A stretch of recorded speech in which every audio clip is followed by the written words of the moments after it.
The whole school knows the ice-cold valedictorian, Lucas, has a little Stella he can't shake off. I failed my math quiz, so he tore a sheet of graph paper, tossed me the worked-out steps, and let his fingertip brush my palm. The heat made her heart skip a beat. A boy handed me a love letter.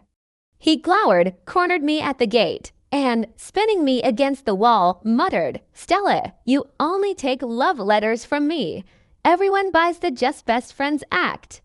Only Lucas knows the heart flip he's hidden for 15 years finally detonated. The night after sad day. Under the plane trees, he dropped to one knee, pressed a strawberry candy into her hand. "Stella, be my girlfriend. From now on, your math problems are on me. Your whole life is on me. From varsity jacket and khakis to wedding gown, from childhood playmates to husband and wife. He spent 20 years turning I like you into the rest of my life with you in charge. Lucas, when did you start liking me? From the first time you trailed after me calling me big brother. I was a goner, the September wind carrying the last breath of summer. Swept into senior to A at Willowbrook. Afternoon sunlight slanted through the glass and scattered checkerboard glints across the wooden desks. Up front, Mr. Harris fluttered through analytic geometry while half the class dozed. Only me had ducked behind a textbook, pen doodling loops on graph paper. I kept stealing glances at the boy diagonally ahead, thoughts cartwheeling out of control.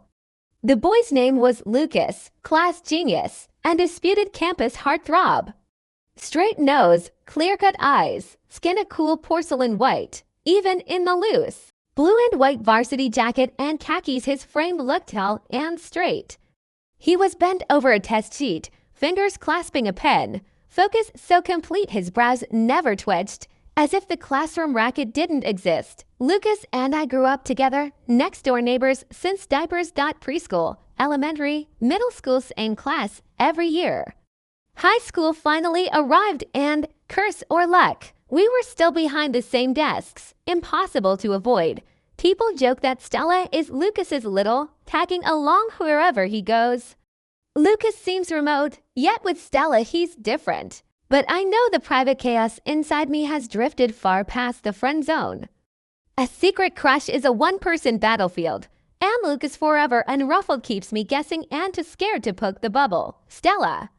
What's the answer to this one? Mr. Harris's sudden cold call made me jump. I snapped upright, stared at the fiendish diagram on the board, mind blank, cheeks on fire. My nails scraped the textbook edge. I stammered, voice stuck. I'd been too busy watching Lucas to hear a single number. I rose slowly, brain whirring. Think. The whole class stared, some curious, some snickering. I wanted to crawl under the floorboards. If all else failed, I'd just bluff.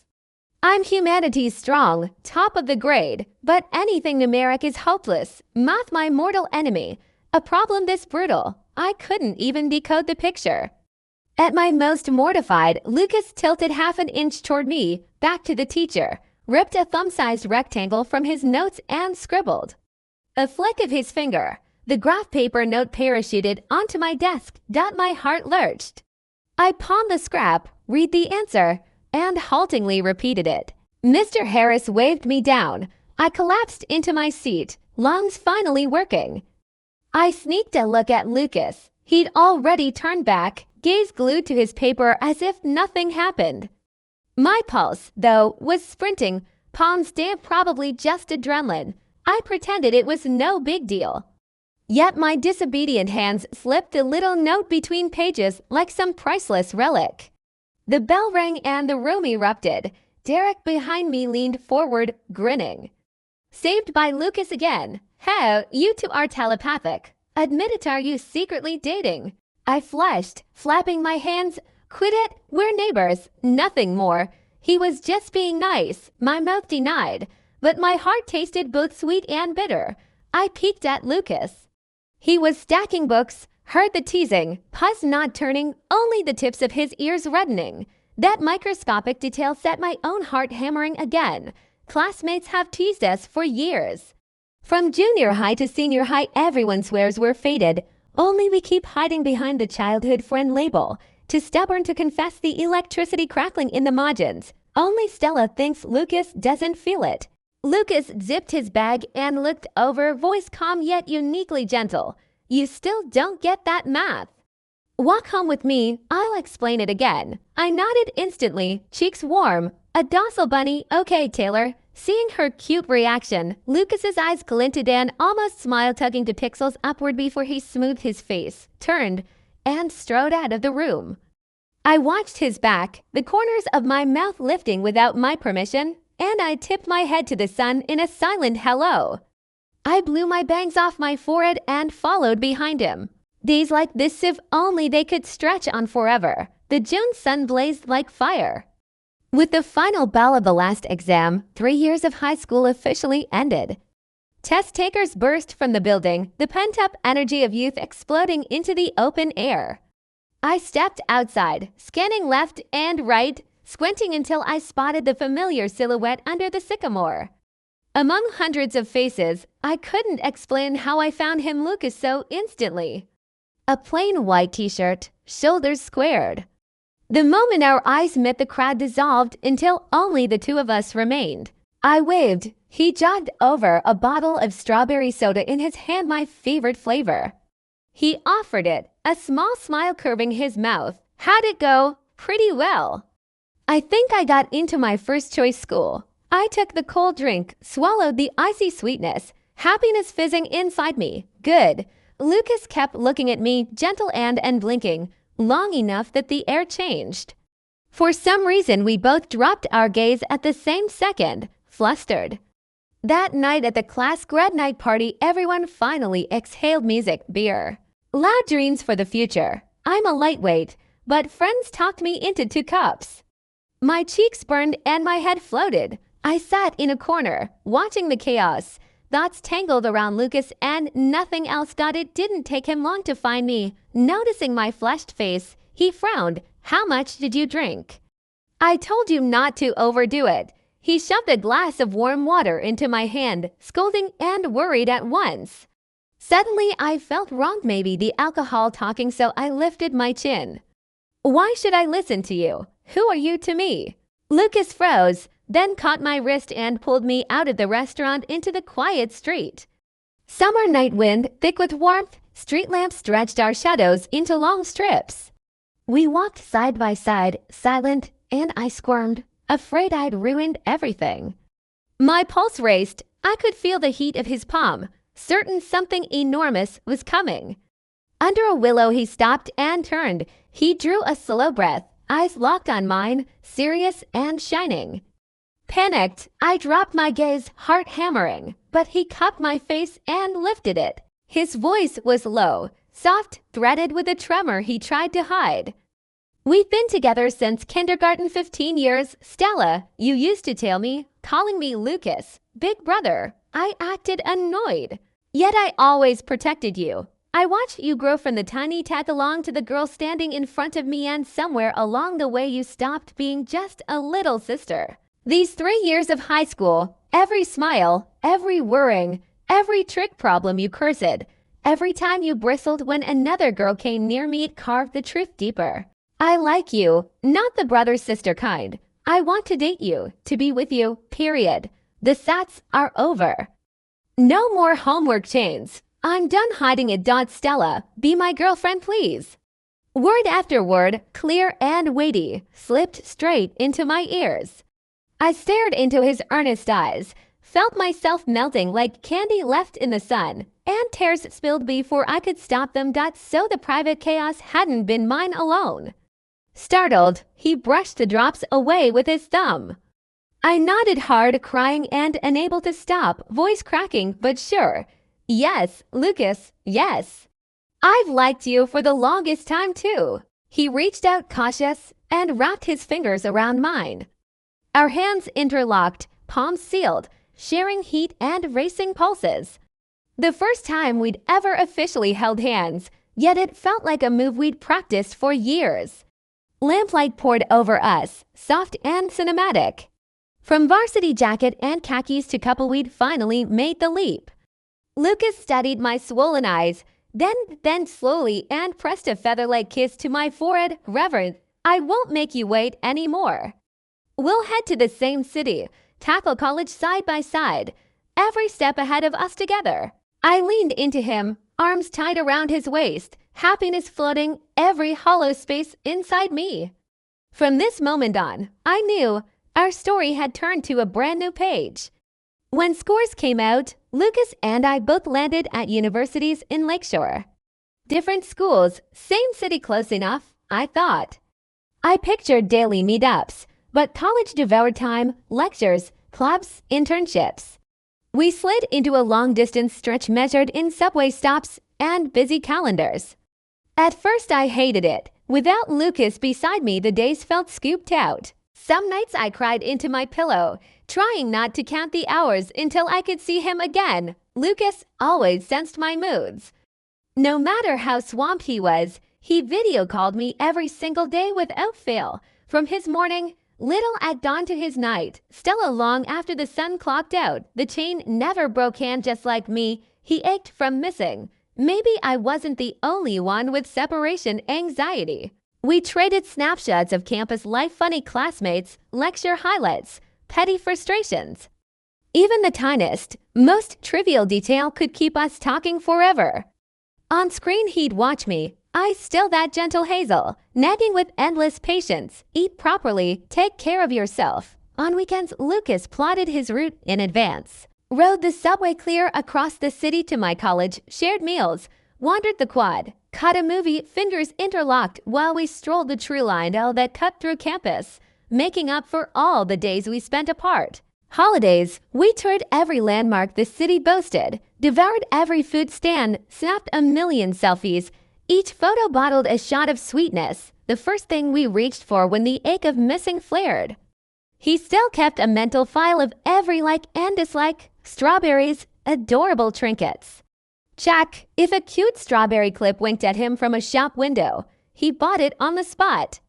Lucas, I like eating strawberries. I'm not trying to twin with a manga heroine, silly, I teased. I returned the favor. Sweet desserts - nope. Basketball - yes. I showed up at his games armed with a sports towel and lukewarm water.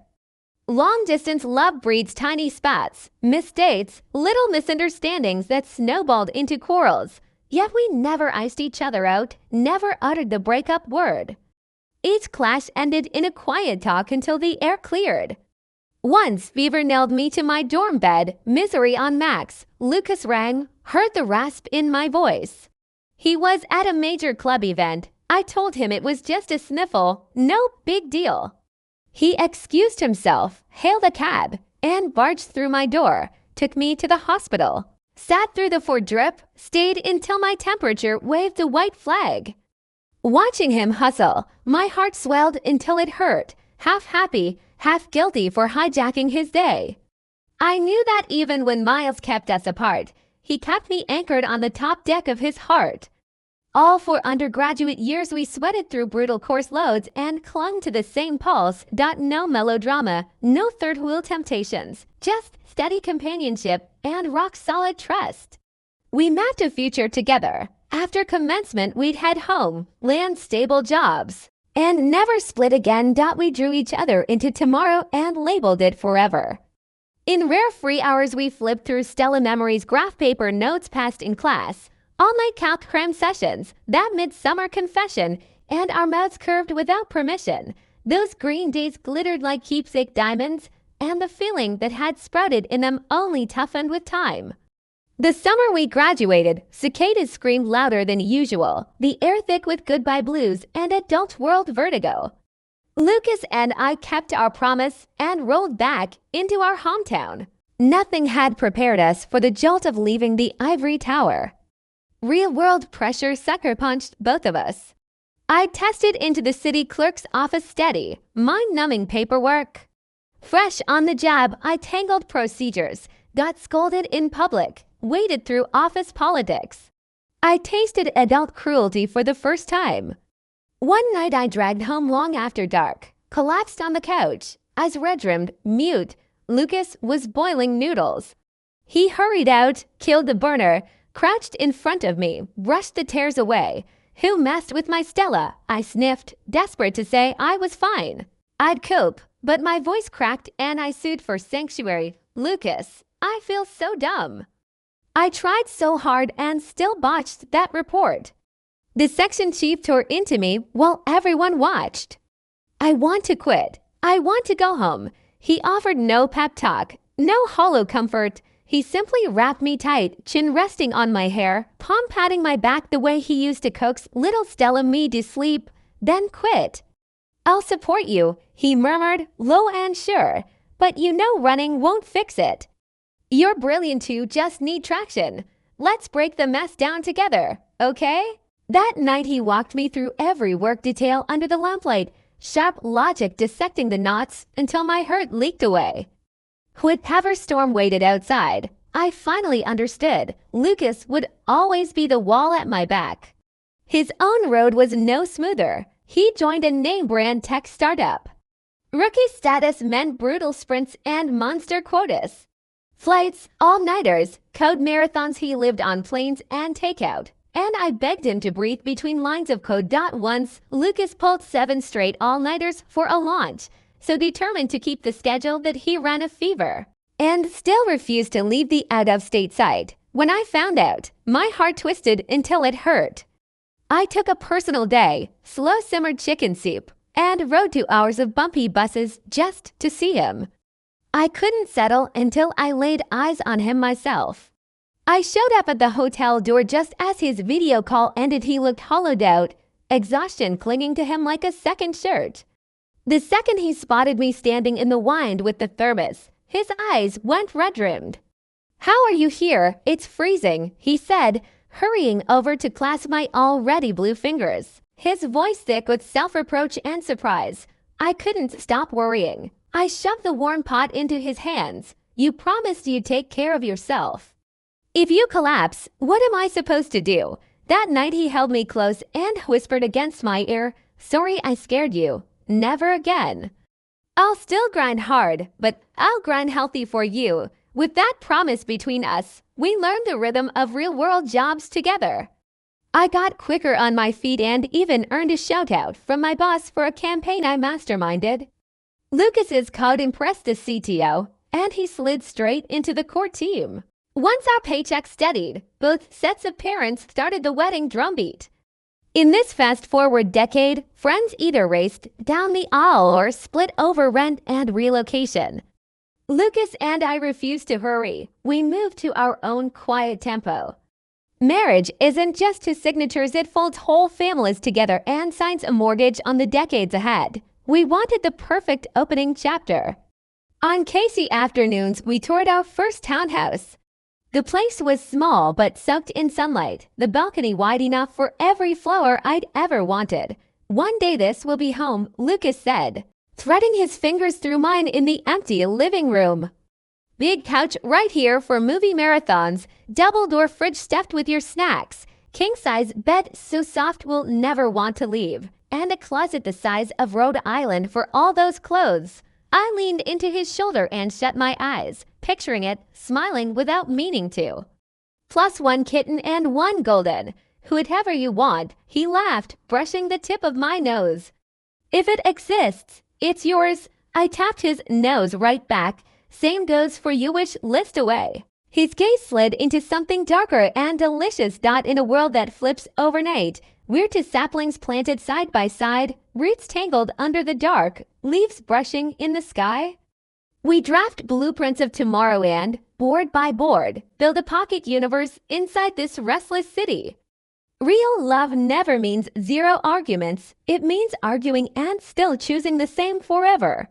It's not perpetual smooth sailing, it's holding on to each other when the sails rip and the compass spins. By the second stable year, Lucas decided the moment had arrived. He was done waiting. He wanted Stella locked in as family, no take-backs. He chose the old cul-de-sac backyard where we grew up, every memory rooted there, the only place of promise that long could be born. One winter dusk, back home for New Year's, Lucas laced his fingers over my eyes and guided me down the cracked walk like a conspirator. My stomach fluttered, but trust outweighed nerves. I let him lead. "Okay, look." Darkness lifted. My hands flew to my mouth as tears crashed over. I'm a certified crybaby around Lucas, and this was no exception. The plain yard had vanished under a galaxy of warm white starlight strung through the trees. Flower petals, my favorite kind, blanketed the ground, exhaling sweetness into the cold. Center field stood a giant collage of our faces, diaper-shot toddlers, backpacked grade schoolers, varsity jacket prom dates, dumb college selfies. Every year we'd never lost each other. Lucas waited in the middle, snow dust on the shoulders of his tailored white suit. One knee folding him to the ground, a diamond flashed between steady fingers. His gaze laser bright with certainty and love. Stella, from sharing crayons in kindergarten, to sharing notes in trig, to sharing rent in Lakeshore, we've clocked to whole decades. His baritone trembled but never cracked. I've cataloged every laugh, every tear. I hijacked your past, please sentence me to your future. Once you chased me down the tree-lined aisle. Let me be the one pulling you forward now. Groceries, Netflix fights, snow day chili, dentures, whatever the calendar throws. Let it hit us together. Stella, marry me. I was sobbing too hard to speak. So I nodded until my brain rattled and shot out my left hand like I was answering the fastest cold call in history. Yes, yes, Lucas, yes. Laughing, he slid the ring home and hauled me against him so tightly our heartbeats sensed, and for one bright second there was no world, only pulse. In that moment fireworks bloomed and every other light around us seemed to dim. His arms were the only place I belonged. Our parents stood to the side, watching the scene unfold, their eyes already red-rimmed, their faces nothing but relieved, delighted smiles. The ceremony was set for golden October, the sun warm and the breeze gentle. We didn't go for lavish decorations. Instead, the entrance was a long tree line all bordered by plain trees hung with pictures of us when we were kids. When the music started, the doors opened slowly. I wore a simple white satin wedding gown and a drift of veil, my hand tucked through Dad's arm, stepping one measured pace at a time toward the far end of the runner. There he was in a tux, shoulders squared, and for an instant I felt time fold back on itself. I saw the straight boy who used to pass me graph paper notes in class, the sweat-slick kid ruling the basketball court, the boy who confessed to me on a sweltering summer night. We seemed to have walked forever, yet it felt like the blink of an eye. From varsity jacket and khakis to this wedding gown, through a crowd of faces, he's the one who never left my side, my love. We've let the long river of years test us loved and learned to respect each other. Lucas, maybe we really were made for each other. When I reached him, Dad placed my hand in his and said solemnly, Lucas, I'm giving Stella to you. She's our little princess. Keep her this happy for the rest of her life. Lucas squeezed my hand, looked straight at Dad, and answered, Sir, don't worry. You protected her before. From now on, it's my turn to keep her safe. At the ring exchange, he looked into my eyes and vowed. People say Stella sweethearts can't beat destiny dropped from the sky, but I never believed it. 20 years, Stella, we've proved nothing less than it has to be you. Thank you for making me the happiest man alive. Stella, just stay with me and keep me in line. I smiled through tears, heart aching with sweetness, and whispered back, Lucas, thank you for growing up beside me. Really, so long as it's you, it's perfect. We held each other and kissed slowly in the sunlight. Applause exploded below us, cheers rising and falling like waves. Sunlight sifted through the leaves, falling in dappled patches that looked like the scattered pieces of our quiet, beautiful love. Married life was calm and warm. We moved into our first townhouse with the big balcony where I planted every flower myself. He always claims he isn't good with words, but when we're together we never run out of things to say. On Casey mornings, sunlight slants into the bedroom. Lucas gets up early, fries eggs, and the smell drifts in to wake me while I'm still burrowed under the quilt. Hey wife, up you get, I'm taking you to that new hot pot place today, he'll say, sitting on the edge of the bed to gently pinch my nose. Half asleep, I'll snuggle into his chest and whine, 5 more minutes, just 5. He'll laugh, helpless, and always let me stay curled against him a little longer. Evenings after work we sprawl on the couch, watching an old film or reading our own books, glancing up to trade a quick smile. I still binge those sappy dramas. and he still silently hands me tissues when the tears start. I don't know how long it's been, maybe time has stretched into forever. Now and then we page through that thick scrapbook and tell our kids stories about when we were young. Mom, was Dad really that handsome? Of course your dad was the undisputed campus heartthrob, I boast, pointing to the photo of Lucas in his varsity jacket. Lucas listens, a fond grin tugging at his lips, slipping an arm around my shoulders. Only because I had you as my little to make me look good. I kiss daughter on the cheek. Lucas kisses me. I swat at him playfully. He cups daughter's eyes with one hand and steals another kiss. A minute later, he's on the carpet building blocks with her, the backs of his pants showing to faint footprints while a ragdoll kitten and a small golden retriever trail behind them. From black hair to silver, from varsity jacket and khakis to wedding gown. No thunderbolt plot twists, no melodramatic mix-ups, just the steady trickle of days and unwavering. That, I think, is love at its best. Meeting when we didn't yet understand love, staying together once we did, then spending a lifetime honoring those 3 little words. Stella, I love you. Lucas, I love you too. Thanks for listening to our story. On a scale of 1 to 10, how would you rate it? If you like this video, please give it a thumbs up and share it with friends. We're looking forward to your comments.